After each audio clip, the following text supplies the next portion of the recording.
మన ప్రభు అయిన యేసుక్రీస్తు నామంలో మీ అందరికీ వందనాలు, శుభాలు తెలియజేస్తున్నాను. నేను 4 రోజుల క్రితం ఒక వీడియో చేశాను. ఎవరంటే క్రీస్తు దేవుడు కాదు, ఆయన సృజింపబడ్డాడు అనేవారి కోసం నేను చేశాను. అయితే కొంతమంది సహోదరులు కామెంట్ చేశారు, మీరు డిబేట్ చేయొద్దు అంటున్నారు, చర్చలు పెట్టొద్దు అంటున్నారు, మరి అలాగైనట్లయితే సత్యం ఎలా తెలుస్తుంది అని పాపం వారి యొక్క ఆవేదన వ్యక్తం చేస్తారు. అది నాకు అర్థమైంది. అయితే నేనే ఎందుకన్నానంటే అలాగా, ఇది పాత కథే, ఇది కొత్త కథ కాదు. వీళ్ళు ఇంతకుముందు అనేక సార్లు ఓడిపోయారు. వీళ్ళు ఆ సంగతి అందరికీ తెలుసు. అయినా మళ్ళీ వస్తూ ఉంటారు. ఒకవేళ ఈరోజు ఎవరైనా ఓడించినా రేపు మరొకటి వస్తాడు. సరే, అయినప్పటికీ చేద్దాం, తప్పులేదు, డిబేట్ చేయడంలో తప్పులేదని నేను తెలియజేస్తున్నాను. చేయండి, అవకాశం ఉన్నవారు, చేయగలిగిన వారు చేయండి. నేను మాత్రం ఈరోజు చాలా నాకు తెలిసినంతలో నేను చెప్పడానికి ప్రయత్నం చేస్తాను. ఎందుకంటే చాలామంది ఈ మధ్య సోషల్ మీడియాలో క్రైస్తవ భక్తికి అవమానం తీస్తూ ఉన్నారు, క్రీస్తు నామానికి అవమానం తీస్తూ ఉన్నారు. క్రీస్తుని దేవుడు కాదంటారు, ఆయన సృజించబడ్డాడు అంటారు. మరి వీళ్ళు క్రైస్తవులు ఎట్లా అవుతారు? ప్రజలకైనా జ్ఞానం ఉండాలి కదా, వారి సంఘాలకు వెళ్ళే వాళ్ళకి జ్ఞానం ఉండాలి కదా. క్రీస్తుని దేవుడు కాదన్న వారు స్వర్గం ఎలాగెళ్తారు, పరలోకం ఎలాగెళ్తారు, నరకమే పోతారు కదా. ఆ ప్రజలు ఆలోచించాలి కదా. ఇప్పుడు అందుకు నేను సీరియస్ చెప్తున్నాను. ఏమిటంటే వీళ్ళు మాట్లాడే విషయాలు ఏమిటంటే, క్రీస్తు సృజింపబడ్డాడు, పరలోకంలో పుట్టాడు అని చాలా సగర్వంగా చెప్తూ ఉన్నారు. ఒక ఆయన అంటారు, నాకు ఇంతకాలం మీద నాకు 1 నిమిషం చాలు, నేను ఓడించేస్తాను, నేనేం తక్కువ అనుకుంటున్నారా అని మాట్లాడుతూ ఉన్నారు. ఎంత వివేకము, ఎంత అజ్ఞానము! దేవుని వాక్యము ముందు అలా మాట్లాడతాం. ఈనాటికి బైబిల్ పూర్తిగా అర్థమైన వ్యక్తి ప్రపంచం ఇంతవరకు ఎవరు లేరు కదా, ఎవరూ లేరు. మనకు అర్థం కాని విషయాలు బైబిల్ అనేకమైన ఉన్నాయి. సరే, విషయానికి సూటిగా వస్తాను. ఏమిటంటే చెప్పాను కదా తమ్నైల్లో, క్రీస్తు సృజింపబడ్డాడు అనే వారికి నేను చెబుతున్నాను, మీకు చేతనైతే చెప్పండి. మీరు సమయం సందర్భం లేకుండా మాట్లాడుతూ ఉన్నారు. చాలామందికి ఎక్కడైనా లోకంలో గొడవ జరుగుతున్నప్పుడు ఏమంటారు, ఎరా మధ్యలో వెళ్ళి ఎవడైనా మాట్లాడితే ఏమంటారు, ఎరా ముందు వెనక తెలుసుకోండి, ఎందుకు మాట్లాడుతున్నావు అంటారు. అంటే అర్థం ఏంటి? ఒక విషయాన్ని గురించి మాట్లాడదలుచుకున్నప్పుడు దాని ముందు తెలుసుకోవాలి, దాని వెనుక తెలుసుకోవాలి. అంటే ఇదే సందర్భం, కాంటెక్స్ట్ అంటారు, కాంటెక్స్ట్ తెలుసుకోవాలి. ఇది తెలియకుండా మాట్లాడుతున్నారు మన సోదరులు వీళ్ళే. కాబట్టి ఎక్కడో మొక్క, అక్కడో మొక్క, ఇక్కడో మొక్క తెచ్చి అదుక్కుని మాట్లాడుతున్నటువంటి బ్యాచ్ ఇదంతా. ఇది పాత కథ అని చెప్తున్నాను కదా, ఏరియన్ దీన్ని స్టార్ట్ చేశాడు, దీన్ని ఏరియనిజం అంటారు అని చెప్పినప్పుడు మరొకసారి గుర్తు చేస్తాను. క్రీస్తు పుట్టాడు అంటాడు, యెహోవా తండ్రి వేరుగా ఉన్నాడు అంటాడు, నేను త్రిత్వాన్ని అంగీకరించలేదు, సృజించబడిన వారిలో మొదటివాడు అంటాడు, ఈయన అందరికంటే సృజించబడిన వారిలో ముఖ్యమైన వాడు అంటాడు. ఇలా చెప్పుకుంటూ వచ్చారు. వీళ్ళ సంగతి ఆ క్రీస్తు శకం 325లో ఆ నైసే కౌన్సిల్లో ఇది వీరి సంగతి తేల్చారు. 318 మంది నాయకులు, బిషప్ల మధ్య కూర్చున్నప్పుడు ఈ వ్యక్తిని ఏరియని కేవలం 2 మాత్రం సమర్థించారు. అక్కడితో అతని పని అయిపోయింది, అది ఓడిపోయారు, అక్కడ తేలిపోయింది. అయినా పాత కథ మరి ఇంకా వస్తూనే ఉంది. ఇంకెవరంటే క్రిస్టాడెల్ఫియన్స్, మార్మోన్స్, యెహోవా సాక్షులు, ఇంకా ఉన్నారు చెప్తాను ఆగండి. యెహోవా సాక్షులు, యూనిఫికేషన్ చర్చ్, ఇటువంటి వాళ్ళు చాలా బ్యాచ్ ఉన్నారు. క్రీస్తు దేవుడు కాదనేది ఒక్కరే కాదు. ఇది కొత్త కథ కాదు, పాత కథే. అని లేదు, కొత్తగా మేమే చెబుతున్నట్టుగా మాట్లాడుతున్నారు వీళ్ళందరూ ఓడిపోయిన వాళ్ళే, ఎప్పుడూ ఓడిపోయారు. ఇప్పుడు మనం డిబేట్ ఓడించినా రేపు ఇంకొకటి వస్తాడు, సరే రానివ్వండి. అలాగే ఆ కాలానుగుణంగా మళ్ళీ పెద్ద చర్చలు చేసి డిబేట్ చేసి ఓడించడం మంచిదే, తప్పు కాదు, కానీ డిబేట్ చేయండి, తప్పు లేదు. కానీ సూటిగా చెప్తాం వినండి. ఏమిటంటే క్రీస్తు సృజించబడ్డాడు కాబట్టి ఈయన చిన్న దేవుడు అంటారు అన్నమాట. ఇలా గ్రీక్లో డెఫినెట్ ఆర్టికల్ లేదు అని చెప్తారు వీళ్ళు. అదేమీ కాదు. సృజించబడ్డాడు, పుట్టాడు, నేను నిరూపిస్తున్నాను, ఒక్క 1 నిమిషంలో నిరూపించేస్తున్నారు వీళ్ళు మహానుభావులు. పుట్టాడు అంటారు అంటే ఏమి నిజాన్ని చెప్తాను చూడండి. యోహాను సువార్తలో కాగా ఏముందంటే, దేవుడు లోకం ఎంతో ప్రేమించును, కాగా ఆయన తన అద్వితీయ కుమారుని పుట్టినవాని యందు విశ్వాసం వచ్చి ప్రతివాడు నశ అన్నది కదా. అవసరమైతే ఈ పదాన్ని వాళ్ళు తీసుకుంటారు. ఇంకొకటి, ఆ యేసుప్రభు వారు పిలాతు ముందు నిలబడినప్పుడు జడ్జిమెంట్ టైంలో, నేను సత్యమును గురించి సాక్ష్యం ఇచ్చుటకు వచ్చి తిని పుట్టి తిని అంటాడు. అంటే ఈ పుట్టి తిని అన్న మాట కూడా వీళ్ళు తీసుకునే అవకాశం ఉంది. యోహాను సువార్త 1వ అధ్యాయంలో చెప్పానే, అద్వితీయ కుమారుని పుట్టినవాని యందు అంటే ఈ పదాలు వీళ్ళకి భాష అర్థం కాదు, అలంకారాలు అర్థం కాదు, రైటింగ్ స్టైల్ ఏంటో వీళ్ళకి అర్థం కాదు. ఆనాటి వారి యొక్క సంస్కృతి సాంప్రదాయాలు ఏంటి వీళ్ళకి తెలియదు. వీళ్ళు చదవరు, సగం సగం మాట్లాడతారు. అలెగ్జాండర్ పోప్ అదే అన్నాడు, half knowledge is so dangerous అని. ఇదే పరిస్థితి, సైతాన్ పని ఇదే కదా. ఎవరు ఏమని చెప్పాడు? డాంటే కానీ డాంటే అక్కడ చెప్పాడు, డివైన్ కామెడీలో చెప్తాడు.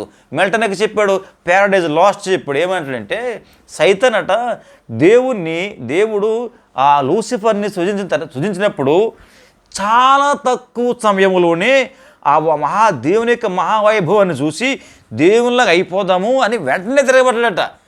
ఇంకా లూసిఫర్కి పూర్తి జ్ఞానం ఇవ్వకుండానే అప్పుడు దేవుడు సగవ జ్ఞానమే ఇచ్చాడట. కాబట్టి ఆ సగవ జ్ఞానంతో తిరగబడ్డాడు లూసిఫర్. ఇప్పుడు ఈ బ్యాచ్ అంతా లూసిఫర్ బ్యాచ్, వీళ్ళందరిది సగం జ్ఞానమే. అందుకే అంటాడు Alexander Pope, half knowledge is so dangerous అని. వీళ్ళంతా సగవ జ్ఞానం అక్కడ మొక్క ఇక్కడ మొక్క పట్టుకొచ్చి మన ముందే ఆడుతూ ఉంటారు. రండి ఇప్పుడు చూద్దాం క్రీస్తు ఎంత గొప్పవాడు అని చెప్తాను. 6 నిమిషాలు ఓడిస్తాను అంటున్నారు, ఓడించండి చూద్దాం.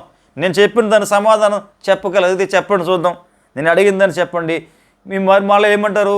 తీతు పత్రికలో మహాదేవుడు అయిన యేసుక్రీస్తు అంటాడు పౌలు, అలా అంటారు. అబ్బాయి అది కాదు అంటారు, పత్రికల్లో ఉంది అంటారు. అందుచేత నేను ఎప్పుడు కూడా ఏం చెప్తానంటే, మన క్రిస్టియన్గా మనకు ఫైనల్ ఏంటంటే మనకు ఆథెంటిసిటీ, ఫైనల్ అథారిటీ ఎవరంటే యేసుక్రీస్తు ప్రభువారే. యేసుక్రీస్తు ప్రభువారు మాట్లాడిన మాటలు ఫైనల్. ఒకవేళ పత్రికల్లో ఏదైనా మాట మనకు అర్థం కానట్లయితే మనం ఫైనల్గా తీసుకోవాల్సింది ఏంటంటే యేసుక్రీస్తు ప్రభువారు స్వయంగా మాట్లాడిన మాటలనే మనం ఫైనల్గా తీసుకోవాలి. కాబట్టి నేను పూర్తిగా యేసుక్రీస్తు ప్రభువారి మాటల మీదనే చెప్తాను. చూడండి, మీకు రెండు మళ్ళా మోషేతో యెహోవా దేవుడు మాట్లాడుతున్నప్పుడు అడిగాడు, దేవా నీ పేరేమిటని అడిగి ఏమన్నాడు? నిర్గమ 3:14లో నేను ఉన్నవాడను అన్నాడు. తర్వాత కింద ఉంటుంది ఉండునను వాడు అంటాడు, అంటే ఉన్నవాడను అన్నాడు, ఉన్నవాడిని అన్నాడు. అంటే కింద ఏమన్నాడు? ఉండునను వాడు అన్నాడు. అంటే అంటే ఉండుట అని అర్థం. అంటే ఉనికి కలిగి ఉండుట, అంటే దేవుడు ఉనికి కలిగి ఎగ్జిస్టెన్స్ ఉన్నవాడు అన్నాడు. ఈ రెండు మైండ్లో పెట్టుకోండి. సేమ్ అదే మాట యేసు ప్రభువు ఎక్కడ చెప్పారు మీరు చెప్తాను చూడండి. ఎందుకంటే చదివి వినిపిస్తాను, మీరు చూడండి. అది యోహాను సువార్త 14:19లో ఈ విధంగా ఉంది, నేను జీవించుచున్నాను. జాగ్రత్తగా పరిశీలించండి, ఇది సామాన్యమైన విషయం కాదు. యేసు ప్రభువారు స్వయంగా మాట్లాడిన మాట. యోహాను సువార్త 14:19 నేను జీవించుచున్నాను గనుక మీరును జీవింతురు. సందర్భం ఏంటంటే ఇది మీ హృదయం కలవరపడనీయకూడదు అంటాడు. ఎందుకంటే మీలో ఒకడు నన్ను అప్పగించబోతున్నాడు, నేను త్వరలో చనిపోతున్నాను, నేను వెళ్ళిపోతున్నాను, ఇలా మాటలు చెప్పినప్పుడు వీళ్ళు కలవరపడ్డారు, మేము అనాథ అయిపోయినట్టు ఫీల్ అవుతున్నారు. ఆ సందర్భంలో యేసుప్రభువారి మాటలు ఇవి చెప్తున్నాను మీకు. ఆ సందర్భం అది. సందర్భం లేకుండా తలా తోక లేకుండా ఈ బ్యాచ్ మాట్లాడుతూ ఉన్నారు. సందర్భానుసారంగా చెప్పండి, అలాగా తీసుకోండి వాక్యాన్ని.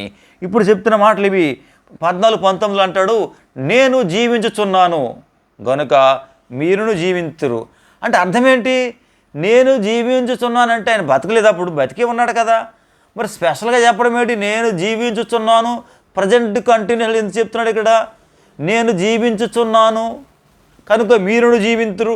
ఇదిగో నేను పరలోక తండ్రి దగ్గరికి వెళ్తున్నాను, అక్కడ మీకు స్థలము సిద్ధపరచ వెళ్తున్నాను, నేను స్థలంలో మీరుండులాగా మరలా వచ్చి మేము తీసుకెళ్తాను అన్నవాడు. ఇక్కడ ఏమంటున్నాడు? నేను జీవించుచున్నాను కనుక మీరును జీవింతురు. అంటే అదేంటి? ఇప్పుడు జీవించడం లేదు ప్రజెంటు. యేసుప్రభువారు జీవించే ఉన్నారు కదా, మరి శిష్యులు జీవించే ఉన్నారు కదా, మరి స్పెషల్గా అంటే ప్రత్యేకంగా నేను జీవించుచున్నాను కనుక మీరును జీవింతురు అని చెప్పడం ఏంటి? ఈ మాట ఎప్పుడు ఆలోచించారా? ఈ మాట సరిగ్గా మోషేతో యెహోవా దేవుడు ఆ నిర్గమకాండ 3:14లో ఏమైతే మాట్లాడాడో నేను ఉన్నవాడను, కింద ఉంది, మరి వెతకండి చూసుకోండి, కింద ఉంటుంది ఉండునన్నవాడు అన్నాడు.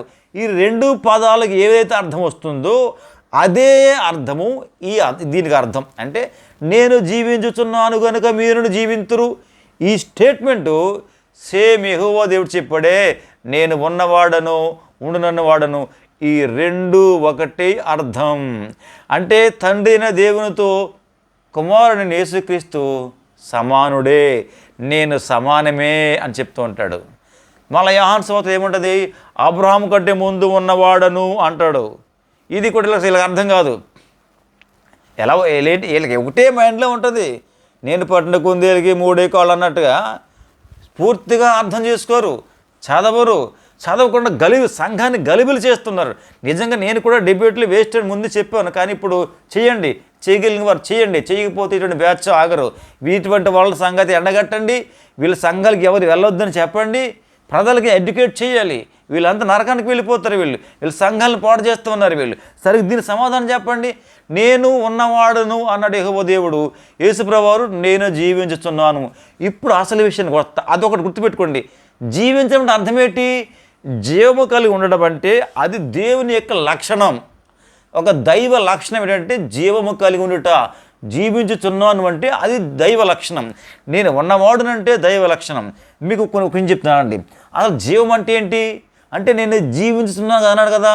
ఇప్పుడు యోహాను 14:6 ఏమని ఉంటుంది? తామారిగాడు కదా, ప్రభువా నువ్వు ఎక్కడికి వెళ్తున్నావో తెలియదు అంటాడు. ఆ మార్గం మాకేం తెలుసు అన్నప్పుడు ఏం చెప్పాడు? నేనే మార్గం, సత్యం, జీవం అన్నాడు. మీలో ఎవరైనా సరే, ఈ బ్యాచ్ ఎవరైనా సరే, నేనే సత్యం, నేనే జీవం అనే పదాలకి ఈనాటి వరకు ఎక్కడైనా మీరు అర్థం చెప్పగలిగారా? ఉంటే చూపించండి. ఎందుకన్నారు యేసుప్రభు వారు నేనే సత్యం, నేనే జీవం అని అన్నాడు? వాటికి అర్థం మీరు ఇంతవరకు చెప్పగలిగారా? ఎక్కడైనా ఉందా? పెట్టండి, సమాజంలో పెట్టండి, వీడియోలో యూట్యూబ్ సోషల్ మీడియాలో పెట్టండి. ఎందుకు చెప్పలేకపోతున్నారు? నేనే సత్యం అంటే అర్థం ఏంటి? సత్యం అంటే అర్థం ఏంటి? సత్యం అంటే నేను గత వీడియోలో చెప్పాను, స్థల కాలాలకు మార్పు లేనిది. అంటే ఇది సాపేక్షమైనది కాదు. అంటే స్థల కాలాలకు వ్యక్తులను బట్టి ఇది మారేది కాదు. అంటే సాపేక్షమైనది కాదు. అంటే ఏ ప్రదేశంలో ఉన్నా, ఎక్కడున్నా, ఎప్పుడైనా ఒకేలా ఉంటుంది. ఒక మాటలో చెప్పాలంటే ఏదైతే మారదో అదే సత్యం. ఉదాహరణ మనం చెప్పాను, ఒక బంతి గురించి. ఒక బాల్ ఉంది, అది ఏదో రంగు పోనీ బ్లూ కలర్, నీలం రంగు అనుకోండి. ఈ నీలం రంగు పెరగకూడదు, తరగకూడదు. బంతి గుండ్రంగా ఉంది, పెరగకూడదు, తరగకూడదు. ఎప్పుడు యుగ యుగాలు నిత్యత్వం నుండి నిత్యత్వానికి ఒకేలా ఉండాలి. దట్ ఈస్ కాల్డ్ సత్యం. అది దాన్ని సత్యం అంటారు. ఏదైతే మారదో అదే సత్యం. మీకు ఇంకా మరిన్ని వివరాలు కావాలంటే నేను రాసిన బుక్ ఉంది, ఏసే అంతిమ సత్యం, మార్కెట్లో ఉంది, త్వరగా మీరు తీసుకోండి. దాంట్లో ప్రతి విషయాన్ని పెట్టాను. ఈవెన్ ఇది కూడా పెట్టాను, క్రీస్తు దైవత్వం, నైసే కౌన్సిల్, ఇది కూడా రాసి పెట్టాను. మీరు చదవండి. ఇటువంటి బ్యాచ్ అందరికీ మీరు అద్భుతంగా సమాధానం చెప్పవచ్చు. మీరు మంచిగా డిబేట్లు చేయొచ్చు. మీ ముందు అప్పుడు ఎవడు కూడా నిలబడలేడు. ఈ బుక్ కొనండి, మీరు చదవండి. ఇప్పుడు అసలు నిజంగా చెప్పాను కదా, సత్యం అంటే ఏంటి? ఏదైతే మారదో అదే సత్యం. ఇంకా దానికి మొన్న అర్థాలు చాలా చెప్పేసాను. ఇంకో మళ్ళీ చెప్తున్నా అండి. సత్యం అనగా ఇంకోటి ట్రూత్, దాన్ని ఆపుతాను.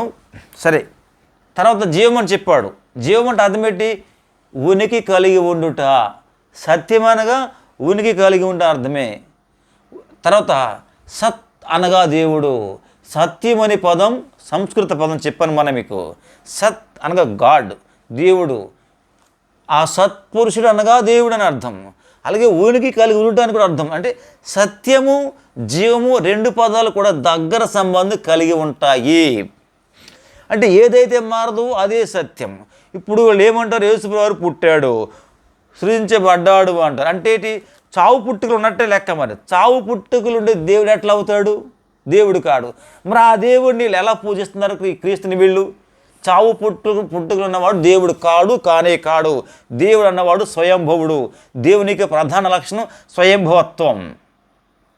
దానికి ఇంకేం చెప్తారంటే ఆయన యొక్క స్వభావం ఉనికి కలిగి ఉండడం. అంటే దేవునికి ప్రధాన లక్షణం ఏంటంటే స్వయంభవుడిగా ఉండాలి. ఆయన యొక్క స్వభావం ఏంటంటే ఉనికి కలిగి ఉండాలి. ఇది ప్రధాన విషయాలు. మరి వీళ్ళు ఆయన పుట్టాడంటే మరి తర్వాత చచ్చినట్టే కదా లెక్క ప్రకారం వీళ్ళ మాటల్లో. మరి చావు పుట్టుకలు ఉన్న వ్యక్తి దేవుడు ఎట్లా అవుతాడు అంటే వీళ్ళు దేవుడు కాని వ్యక్తిని దేవుడిగా పూజిస్తున్నారా? వీళ్ళు తెలుసుండి పూజిస్తున్నారా? వీళ్ళని ఏమనాలి మరి? అబ్రాహాము కంటే ముందునని చెప్పాడు. తర్వాత యెహోవా దేవుడు ఏమైతే చెప్పాడో సేమ్ స్టేట్మెంట్ చెప్పాడు. నేను జీవించుచున్నాను గనక మీరును జీవింతురు అన్నాడు. అంటే అర్థం ఏంటి? ఆలోచించండి. ఆ యెహోవా దేవుడు ఏమైతే చెప్పాడో యేసు ప్రభువారు ఇక్కడ యోహాను సువార్త 14:19 చెప్పింది, నేను జీవించుచున్నాను గనుక మీరు జీవింతురు. ఇదంతా కూడా ఒకటే. సత్యం అనేది స్థల కాలాలకు మారదు. ఇప్పుడు చెప్పండి, సత్యం అనగా చెప్పిన ఏదైతే మారదో అదే సత్యం. మీకు పూర్తి వివరాల కోసం నేను రాసిన అంతిమ సత్యం పుస్తకాన్ని మాత్రం మీరు చదవండి. దాంట్లో చాలా వివరంగా ఇచ్చాను. మీకు కావాలంటే నేను మాట చదివి వినిపిస్తాను. అందులో అంటే సత్యం అనేది ఒక సంస్కృత పదం. సత్ అనగా ఉండుట, అంటే ఉనికి కలిగి ఉండుట అనే అర్థం. మరియు దేవుడు అని కూడా అర్థం ఉంది. లేదంటే ఇంకా చెప్పాలంటే మన యొక్క ఆధ్యాత్మిక పరిభాషలో శాశ్వతమైనది అని అర్థం. దానికి శాశ్వతంగా ఉండేది అని అర్థం. మరి ఇన్ని మాటలు అన్నాడు యేసుప్రభువు, నేనే సత్యం అన్నాడు. ఎందుకన్నాడు తోమాతోటి? ఎందుకన్నాడంటే అప్పుడు ఈ సృష్టి అందరూ భయపడుతున్నారు, కలవరపడుతున్నారు. ఆ సందర్భంలో ఉపయోగించేవాడు నేనే మార్గం అని చెప్పి, నేనే సత్యం, నేనే జీవం అంటే, ఓ తోమా, ఎంతవరకు మీతో ఎలాగున్నానో అలాగే ఉంటాను. మీకు ఎలా సహాయపడ్డానో, మిమ్మల్ని ఎలా ఆదరించానో, మిమ్మల్ని ఎలాగ బలపరిచానో, ధైర్యపరిచానో, నడిపించానో, నేర్పించానో, బలపరిచానో, మీ చేత అద్భుత కార్యాలు ఎలా చేపించాను, ఇప్పుడు అలాగే చేపిస్తాను. నేను మారలేదు, నేను మారిన వాడిని, నాలో మార్పు లేదు, నేను సత్యం అని చెప్పాడు. అంటే సత్యం అంటే ఏమిటో శిష్యుడికి తెలుసు. కాబట్టి అన్నాడు సత్యం అంటే ఏమిటి తిరిగి ప్రశ్నించలేదు, వారికి తెలుసు.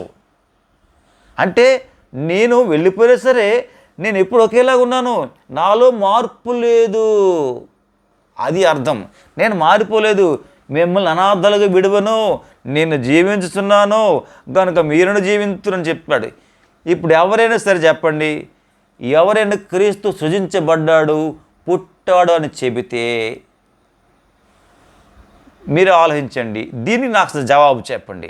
నేను జీవించుతున్నాను కనుక మీరును జీవింతురు. ఈ స్టేట్మెంట్కి మీరు అర్థం చెప్పండి. ఇది తండ్రి అయిన దేవుడు నేను ఉన్నవాడు అన్నాడే, అది ఎంతటి స్టేట్మెంటో అది రెండూ ఒకటే. ఉండున్నాడు సత్యం అన్నాడే. మరి జీవం అంటే ఏంటి? జీవం అంటే నిజానికి అర్థం బాగా చెప్పాలంటే జీవం అంటే అర్థం ఏంటంటే ఉనికి కలిగి ఉండుట. ఉనికి అంటే ఏంటి? ఉనికి ఎప్పుడు నిత్యం టు నిత్యం, నిత్యత్వమును నిత్యత్వం వరకు. ఉనికి అనగా అర్థం ఏంటంటే అది. అంటే జీవం అంటే ఉనికి కలిగి ఉండుట. నేను ఉనికి కలిగి ఉన్నాను చెప్తున్నాడు దేవుడు. రెండవది, అసలు నిర్జీవమైన వాటికి భిన్నంగా జీవము కలిగి ఉంటుంది, నిర్జీవమైన దానికి భిన్నంగా ఉంటుంది. ఇది జీవం అంటే అర్థం. మరి నేనే సత్యం అన్నాడు, నేనే జీవం అన్నాడు. అసలు సత్యం అంటేనే దేవుడు అని అర్థం కదా, అసలు జీవం అంటేనే దేవుడు అని అర్థం కదా. జీవం అంటే అర్థం ఏంటి? నిర్జీవమైన దానికి భిన్నంగా ఉండటం. ఇదే దేవుడు అని అర్థం కదా. ఈ మాటలు అర్థం కాదు మీకు. క్రీస్తు సృజింపబడ్డాడు, మీకు పుట్టాడా, ఎప్పుడో చెప్పుడు ఏరియా ఆ కాలాలకు అర్థం కాలేదు. దాన్ని పట్టుకుని ఆ తోక పట్టుకు వేలాడితే ఇంకెళ్ళగా డిబేట్లు చేస్తే చేయండి. నేను రాసిన బుక్ చదవండి. మీ ఇటువంటి వాళ్ళు ఎవరైనా సరే మీరు క్షణాల్లో మీరు వాళ్ళ నోరు మూయించగలరు. ఏసే అంతిమ సత్యం. చూడండి, ఇక్కడ సత్యం అంటేనే దేవుడు అని అర్థం చెప్పాం. సత్యం అనగా ఉనికి కలిగి ఉండుట. దేవుడు సత్పురుషునికి దేవుడు అని అర్థం. ఇవన్నీ ఉన్నాయి. ఉనికి కలిగి ఉండడం అంటే చెప్పిన కదా, అదే జీవం అంటే ఉనికి కలిగి ఉండుట. ఉనికి ఉంది అంటే అర్థం ఏంటి? నిత్యత్వం వరకు ఇవన్నీ ఉన్నాయి. ఇప్పుడు చెప్పండి, నేను జీవించుతున్నాను కనుక మీరును జీవింతురు. నెంబర్ 1. నెంబర్ 2, నేనే సత్యం, నేనే జీవం. ఎందుకు అన్నాడు? ఇవి మీకు అర్థం కావట్లేదా? ఇవి దేవుడు అని చెప్తున్నాయి కదా. సత్యం అంటేనే దేవుడు, జీవం అంటేనే దేవుడు. ఇంకేం కావాలి మీకు ఇంకేం కావాలి? ఏవో దేవుడు సృష్టించాడా? మీకు ఎప్పుడైనా మీకు అర్థమైందా? సమయ సందర్భంలో లేకుండా తలాతోకలేని మాటలు మాట్లాడతారా? మీరు ఎవరైనా వీడి సమాధానం చెప్పండి. నేను జీవించుతున్నాను కనుక మీరును జీవింతురు. దీన్ని చెప్పండి, చూద్దాం. అలాగే నేనే సత్యం, నేనే జీవం అన్నదానికి మీరు సమాధానం చెప్పండి. Thank you. ఓపికతో మీరు వింటారని, అలాగే మరి ఆలోచిస్తారని ఆశిస్తూ ముగిస్తున్నాను. Thank you.